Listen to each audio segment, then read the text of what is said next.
Afinal de contas, por que a gente fala do espaço público? Qual é a razão da gente estar colocando o espaço público como um pano de fundo dessa conversa? A primeira razão é que o espaço público é parte da identidade da cidade. Quando a gente olha para o passado, né, vocês viram até no vídeo, né, desde a ágora grega, esses espaços públicos são aqueles que definem a identidade da cidade contemporânea, mas ao longo dos tempos, né?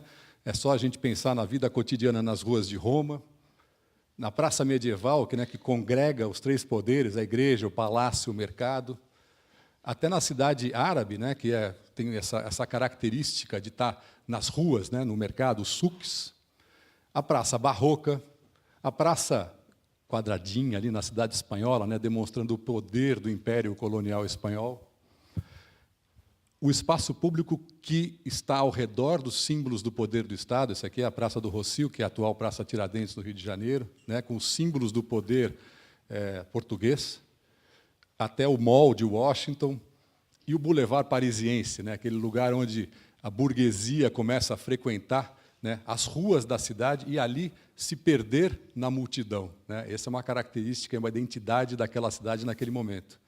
E o Boulevard Brasileiro, né? Aqui nós temos aqui o nosso João do Rio, que andou muito pela Avenida Central, da mesma maneira, né, se perdendo e se reencontrando na multidão. Essa é uma avenida, é um espaço público que define essa cidade em algum momento da sua história, né?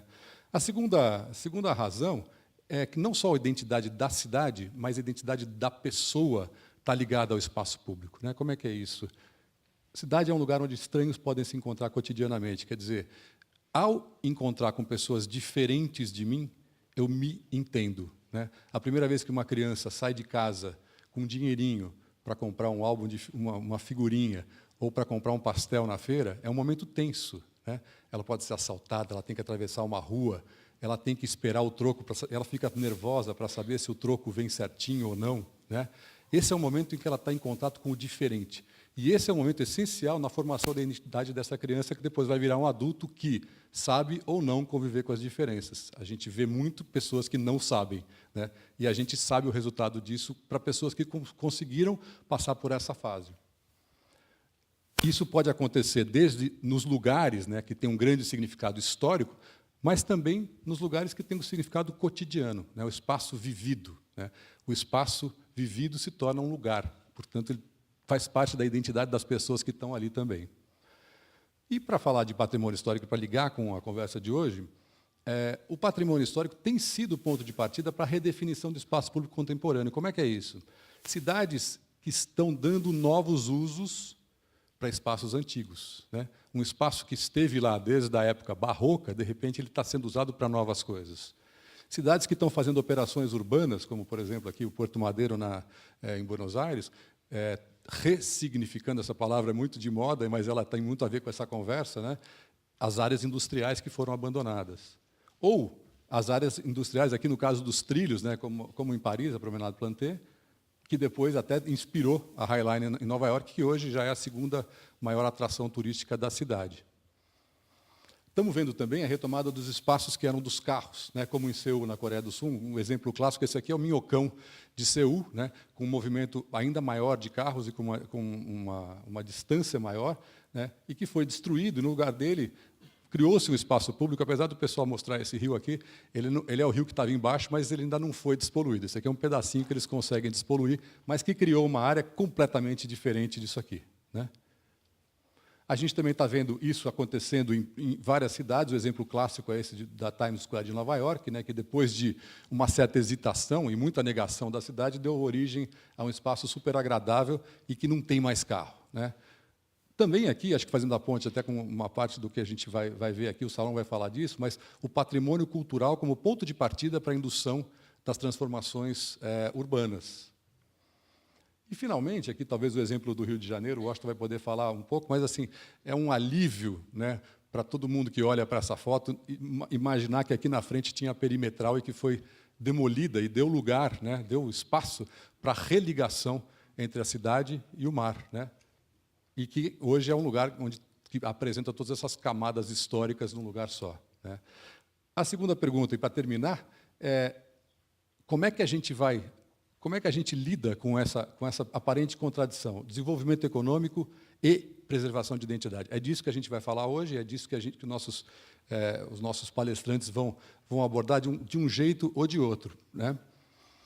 Se a gente pegar o caso de São Paulo, parte desse dilema ele é resolvido de uma maneira como uma disputa, né? Cujo resultado é um resultado insatisfatório. A gente pega uma área de São Paulo, por exemplo, o Anhangabaú, que tinha essa cara, né, e essa urbanidade em 1920, que foi sendo sucessivamente destruído, né, aqui pelo plano de avenidas que fez essa ligação do centro com a região norte, né? Na década de 70 a coisa estava assim, pior ainda, né? Até que foi feita essa tampa, né? E é uma tentativa de religar o começo ali da São João, e que hoje está esperando ganhar um novo projeto, porque é uma coisa pouco resolvida, né? Em alguns casos, esse dilema é resolvido através de adaptações. É o caso da Paulista, por exemplo, que conseguiu passar, de um jeito ou de outro, com vitalidade, por todas as suas transformações, né? Desde a sua inauguração, no início do século XX, ela tinha essa carinha, e foi a hora que as grandes mansões vieram, né? Começou a ser, vou dizer, tomada também pelos carros, e depois a vinda dos escritórios e das empresas do centro para a Paulista. Na década de 60, ela tinha essa cara. Vocês notem as árvores que não existem mais, né, que foram depois destruídas na próxima reforma. E hoje, se a gente pensar na Paulista hoje, ela é um exemplo razoavelmente de sucesso nesse embate entre desenvolvimento econômico e preservação. De um jeito ou de outro, esse é um lugar que conseguiu sobreviver com vitalidade e com diversidade de pessoas e de usos, né? Em alguns lugares, o que sobra mesmo desse embate é apenas cicatrizes, né, como, por exemplo, o Parque Dom Pedro, que tinha essa carinha em 1930 e que virou um bolo de estradas, né? É uma coisa, não existe mais nem esse nome, Parque Dom Pedro, é apenas, né, o nome da estação, né? E o Minhocão, que talvez seja o mais emblemático de todos, que rasgou a cidade, né? Fragmentou um bairro e deteriorou uma região inteira. Quer dizer, esse é um exemplo interessante.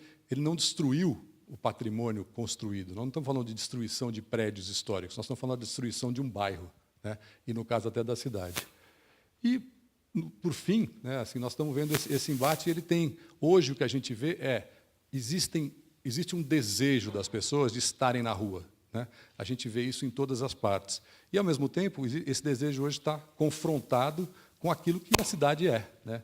A gente vê o próprio Minhocão sendo usado de maneiras diferentes. Aqui é em cima do Minhocão, né? Quer dizer, um lugar que teoricamente, é para passar carros, né? Que acaba virando um lugar desse tipo, né? Existem as pré-existências, que são as dificuldades de lidar com uma cidade que está fechada, né? Que está murada. Como é que você traz para a cidade, ou leva a cidade para dentro de um lugar desse, né? E, por fim, uma imagem que é ali na Faria Lima, né? A Casa Bandeirista envolvida, né, emoldurada por um prédio. Esse aqui é o escritório do Google e várias outras empresas. Isso aí é um dos resultados desse embate, né? Acho que é isso que serve como ponto de partida para a gente pensar hoje a nossa conversa. E eu acho que, para começar aqui, a gente vai chamar o Washington Fajardo, que vai poder... O Tomás já apresentou ele, eu não vou apresentá-lo, mas assim, ele vai poder entrar já de cara contando como é que o Rio de Janeiro encarou esse desafio e esse embate. Tem um aviso só para vocês, nós vamos depois ter uma conversinha no final, acho que talvez uns 40 minutos, nós temos tempo. Por favor, enquanto as pessoas estão falando, façam suas perguntas e deixem com os nossos queridos aqui. Bom, o Vladimir, em princípio, e ele vai juntar depois, a gente vai tentar conseguir falar em cima das perguntas escritas. Obrigado. Washington, por favor.